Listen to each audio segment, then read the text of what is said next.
Good morning, students. Now we are going to start our new chapter. What is government? मैंने civics का third chapter लिया है जो कि एग्जाम के लिए भी मैंने आप लोगों का दिया है अभी हाफ ईयरली एग्जाम में ही. What is government? First of all इस चैप्टर से रिलेटेड कुछ नोट्स आप लोगों के सामने हैं, उसी में से आप लोगों को एक्सप्लेन करने वाली हूँ.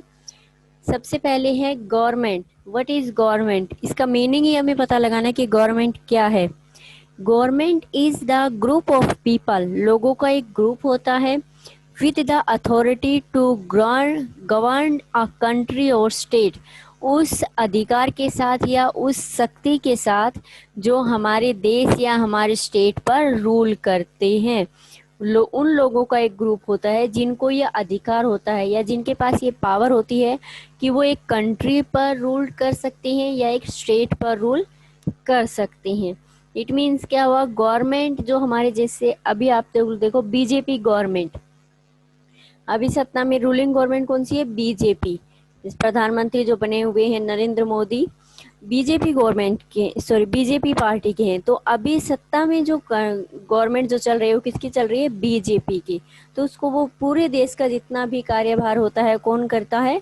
गवर्नमेंट करती है. इट मीन्स क्या हुआ, सारा कामकाज कौन करता है? प्राइम मिनिस्टर करता है. स्टेट में सीएम करते हैं या दूसरे हमारे होम मिनिस्टर हैं या फाइनेंस मिनिस्टर है, वो सब काम करते हैं. बट वो सभी किससे रिलेटेड है? बीजेपी पॉलिटिकल जो पार्टी है हमारी उससे रिलेटेड है. तो ये अथॉरिटी और दी किसने है? उन सब लोगों को ये अथॉरिटी दी किसने है? अधिकार किसने दिया है या उनको ये पावर किसने दी है? हम लोगों ने ही दी है. क्योंकि हमने अपने अंदर अपने आसपास में ही जो व्यक्ति खड़े हुए थे इलेक्शन में उनको अपना रिप्रेजेंटेटिव बनाकर हमने आगे गवर्नमेंट में काम करने के लिए भेजा है. तो गवर्नमेंट एक अगर नॉर्मल वर्ड में बोले what is government?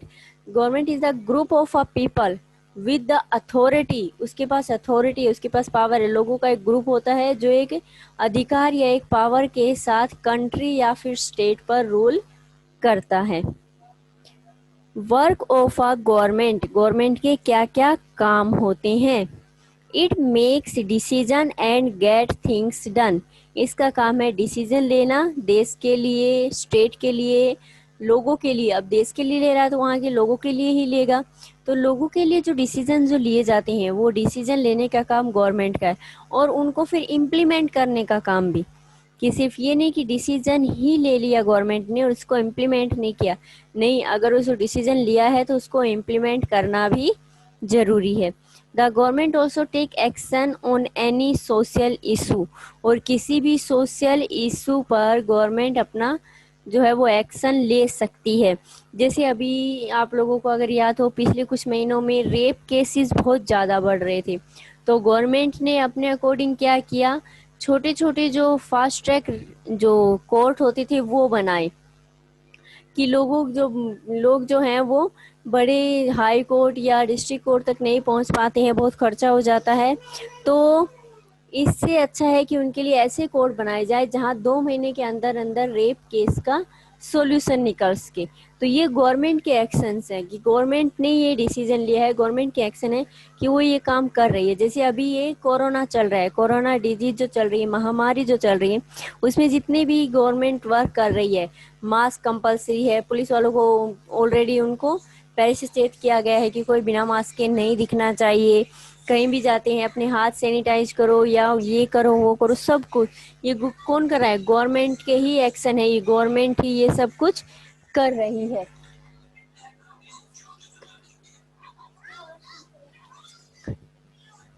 It does other important things such as running postal and railway service. इसके अलावा दूसरी important things क्या है? इसका रेलवे सर्विस या पोस्टल, एक जगह से दूसरी जगह पर पार्सल देना, और रेलवे सर्विस सबसे ज़्यादा इम्पोर्टेंट है इसका. बाकी सब वर्क भी इम्पोर्टेंट है बट ये भी क्योंकि इससे हमारे देश का ट्रेडिंग है या हमारी डेली जो चीज़ें हैं, डेली यूज़ की जो चीज़ें हैं वो सब हमें इन सब सर्विसेज से ही मिलती है. Protecting the boundaries of the country. Boundaries हमारी कंट्री की जो बाउंड्रीज है उनको प्रोटेक्ट करने का काम करती है. जैसे अभी चाइना की तरफ से बार बार सीज फायर का उल्लंघन होता है, पाकिस्तान की तरफ से सीज फायर का उल्लंघन होता है, या चाइनीज जो सैनिक है, सोल्जर्स हैं, वो हमारे अंदर घुसने की कोशिश कर रहे हैं. तो वहाँ पर कंट्रोल करें, वहाँ पर जो भी ऑर्डर दिया जाता है कौन देती है, गवर्नमेंट देती है उसको कुछ भी करने के लिए। And maintaining peaceful relations with other countries, और इस बात का भी ध्यान रखती है कि हमें अपनी कंट्रीज के साथ, अदर जो हमारी नेबरिंग कंट्रीज है उनके साथ हमारे रिलेशनशिप अच्छे होने चाहिए। It is responsible for ensuring that all its citizens have enough to eat and have good health facility.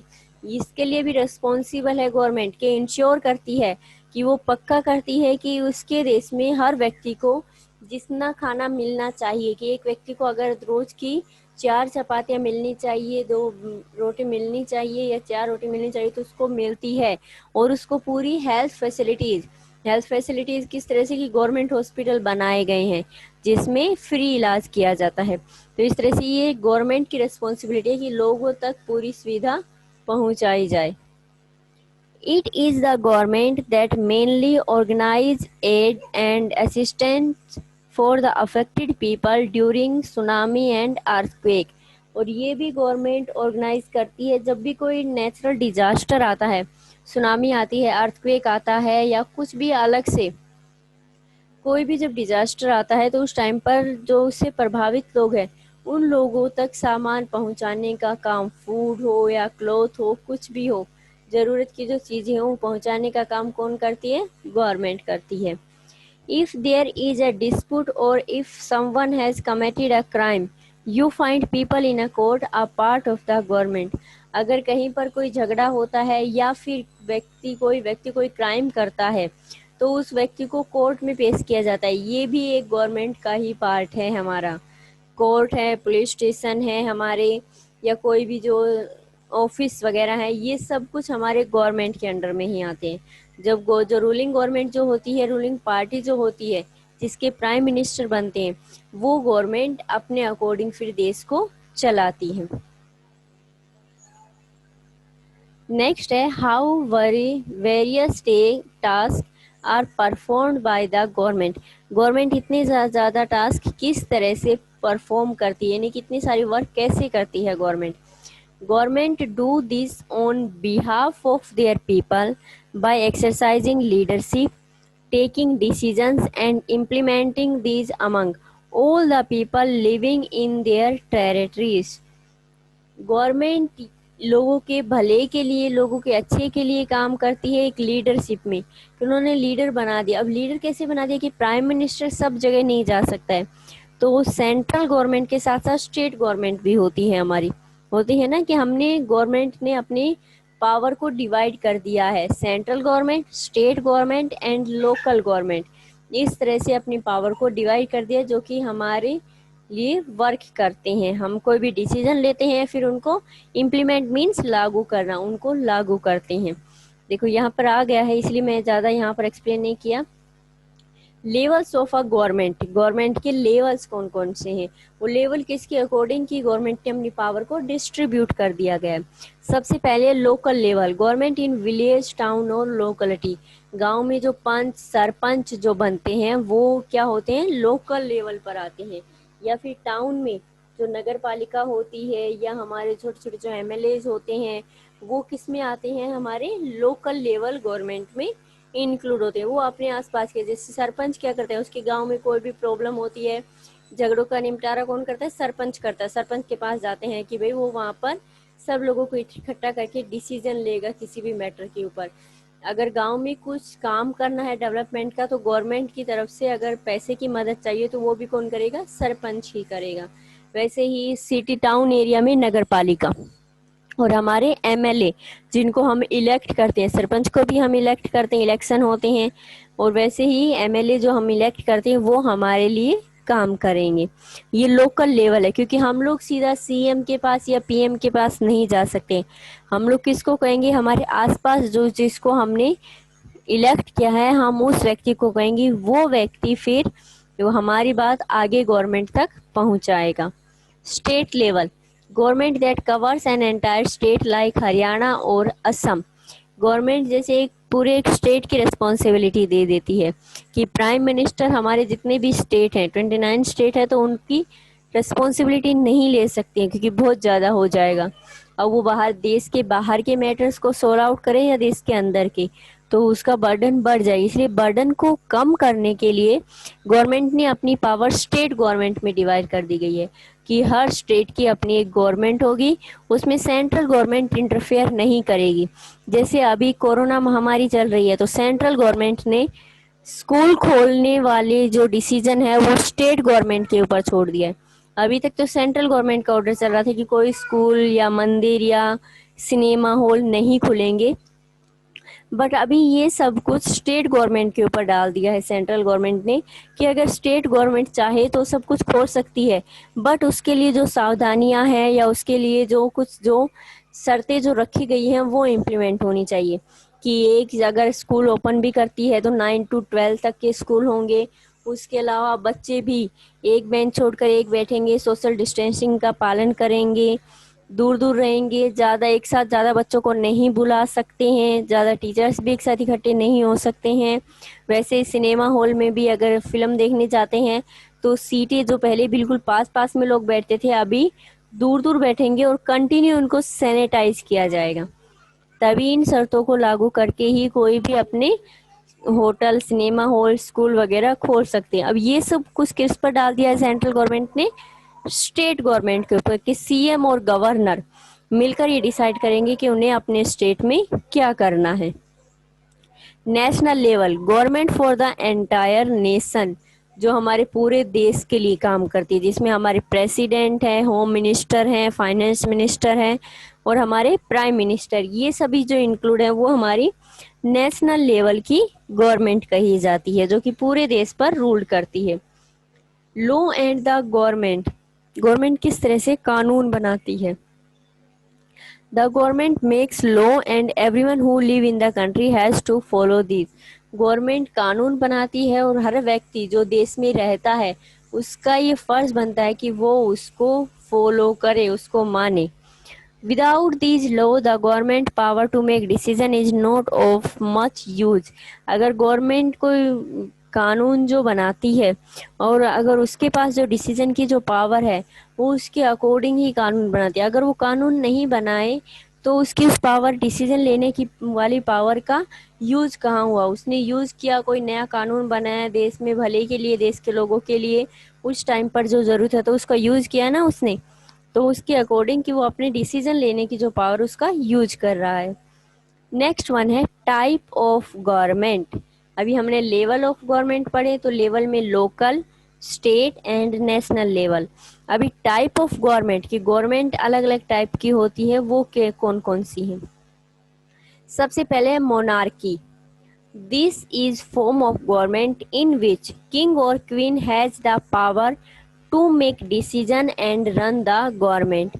इस तरह की गवर्नमेंट में पावर राजा या रानी के हाथ में होती है और वही गवर्नमेंट, वही सरकार चलाते हैं। इस मीन्स क्या हुआ? मोनार्की रूल हुआ, राजा या रानी, जो राजतंत्र जो चलता था कि राजा रानी रूल करते थे, या तो राजा रूल करता था या फिर रानी रूल करती थी। पब्लिक की उसमें या इलेक्शन वगैरह नहीं होते थे, जैसे हम टीवी वगैरह में देखते भी हैं। एंशिएंट टाइम की कोई मूवी आती है, कोई सीरियल आता है जिसमें राजा या रानी रूल करते थे, तो वो मोनार्क की रूल कहा जाता है। The monarch have a small group of people to discuss matter with, but the final decision making power remain with the monarch. एक छोटा सा ग्रुप होता है, जैसे मंत्री वगैरह होते हैं, तो उन सबके साथ मिलकर वो कोई भी डिसीजन लेते हैं, उस मैटर पर वो डिस्कशन करता है, बट फाइनल जो डिसीजन लेना है वो तो राजा के ऊपर ही होगा। मोनार्क मीन्स किंग, कि वो राजा के ऊपर है कि फाइनल उसको क्या डिसीजन लेना है। नेक्स्ट है डेमोक्रेसी एंड डेमोक्रेटिक गवर्नमेंट। ये डेमोक्रेसी गवर्नमेंट जो हमारे देश में चलती है।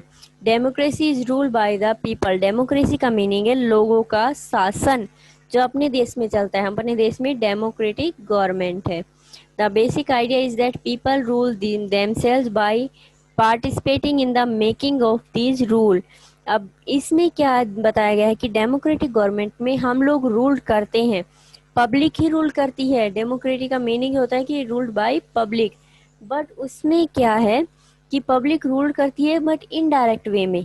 अब पूरी पब्लिक, हमारे देश में तो अरबों में पॉपुलेशन है, अब पूरी पब्लिक रूल करेगी तो रूल किस पर करेगी, सभी एक दूसरे को दबाने की कोशिश करेंगे। इसलिए हम लोग क्या करते हैं कि अपने बीच में से एक रिप्रेजेंटेटिव एमएलए एमपी को चुनते हैं जो हमारे लिए वर्क करेगा। इनडायरेक्ट वे में हमने ही काम किया ना, क्योंकि हमने अपने बीच में से उस व्यक्ति को चुनकर भेजा है ताकि वो हमारे लिए काम करे। Representative democracies, it is type of democracy in which people do not participate directly. देखो वही बात आ रही है कि डेमोक्रेसी में पब्लिक डायरेक्टली पार्टिसिपेट नहीं कर सकती है। इंस्टीड तो इस अवस्था में क्या करती है, choose their representative through an election process. तो वो अपने रिप्रेजेंटेटिव को यानी अपने में से उस व्यक्ति को जो उसको प्रेजेंट करेगा उसको चुनकर वो इलेक्शन के थ्रू उसको चुनकर गवर्नमेंट में पार्ट करवाते ताकि वो व्यक्ति हमारे लिए डिसीजन ले। Voting right, in their earliest form government allowed only men who owned property and were educated to vote। Ancient time में वोटिंग राइट किस तरह से मिलते थे, जब ब्रिटिशर्स भी थे उस टाइम पर भी और उससे पहले भी, कि ओनली सिर्फ मैन को ही वोटिंग का राइट था, और दूसरा जिसके पास प्रॉपर्टी हो और एजुकेटेड हो उसी व्यक्ति को वोटिंग का राइट्स मिलता था। ये एंशियंट टाइम की हम बात करें। बट अभी क्या, मैन वुमेन दोनों को वोटिंग का राइट होता है, चाहे उसके पास प्रॉपर्टी हो या ना हो। रास्ते में भीख मांगने वाले व्यक्ति का भी वोटिंग कार्ड होता है। तो अभी ये अधिकार सबको दिया गया है।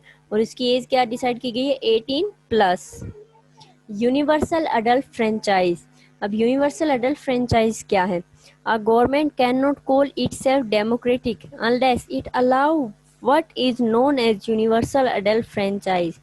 This means that all adults in the country are allowed to vote। Universal adult franchise एक रूल है, एक कानून है जिसके अकॉर्डिंग हर व्यक्ति जिसकी एज 18 या 18+ है उस व्यक्ति को वोटिंग करने का अधिकार है, चाहे वो पढ़ा लिखा है या नहीं, उसके पास प्रॉपर्टी है या नहीं, उसके या फिर वो मैन है या वुमेन है, किसी बात से कोई फर्क नहीं पड़ता है। बट उसकी एज अगर 18+ हो गई है या 18 है या 18+ हो गई है तो उसको वोटिंग का राइट्स दिया गया है या मिलता है। यही हमारा यूनिवर्सल अडल्ट फ्रेंचाइज है। ये हमारा एक चैप्टर था पूरा, व्हाट इज गवर्नमेंट। अब व्हाट इज गवर्नमेंट में आपको याद रखना है गवर्नमेंट की definition, a group of people, लोगों का एक ग्रुप है जो कि कंट्री पर रूल करता है। उसके बाद गवर्नमेंट के क्या क्या वर्क है, डिसीजन लेने का काम करती है, उसके बाद इम्प्लीमेंट करती है, उसको एक्शन जो भी किसी भी सोशल इशू पर कोई एक्शन लेना हो वो करती है, सभी सर्विसेज सारी सर्विसेज का काम गवर्नमेंट करती है, देश की बाउंड्रीज जो बनी हुई है हमारी उसकी प्रोटेक्शन करना और उस वहाँ पर रिलेशनशिप पीसफुल बनाए रखने का काम भी गवर्नमेंट करती है। नेक्स्ट उसके बाद लेवल ऑफ गवर्नमेंट आते हैं, ये याद रखने, local level, state level, national level. उसके बाद आता है type of government, monarchy government, democratic government. इसमें एक और भी आता है डेक्टोरोशिप गवर्नमेंट। अब डेक्टोरशिप गवर्नमेंट में क्या होता है, जैसे मोनार्की गवर्नमेंट में राजा रानी रूल करते हैं, डेमोक्रेसी गवर्नमेंट में पब्लिक रूल करती है, बट डेक्टोरशिप गवर्नमेंट में आर्मी के रूल चलते हैं। फॉर एग्जाम्पल पाकिस्तान में आर्मी रूल चलते हैं, वहाँ पर अगर वैसे कही जाए तो डेमोक्रेटिक गवर्नमेंट कही जाती है। बट ऐसा नहीं है, वहाँ पर इलेक्शन होते हैं बट उसमें पूरी पावर किसके हाथ में होती है, आर्मी का जो जनरल हो जाए उसके हाथ में होती है, तो वहाँ पर डिक्टेटरशिप रूल चलते हैं। ये आपको याद रखना है। इसमें यूनिवर्सल अडल्ट फ्रेंचाइज क्या याद रखना है, यूनिवर्सल अडल्ट फ्रेंचाइज मीन्स कि हर व्यक्ति जिसकी एज 18 है या वो अडल्ट हो चुका है, यंग हो चुका है, उसको वोटिंग का राइट्स मिला हुआ है। ये हमारा यूनिवर्सल अडल्ट फ्रेंचाइज है। ये हमारा चैप्टर है व्हाट इज गवर्नमेंट। अगर कुछ समझ में नहीं आया तो please call me. Okay, thank you.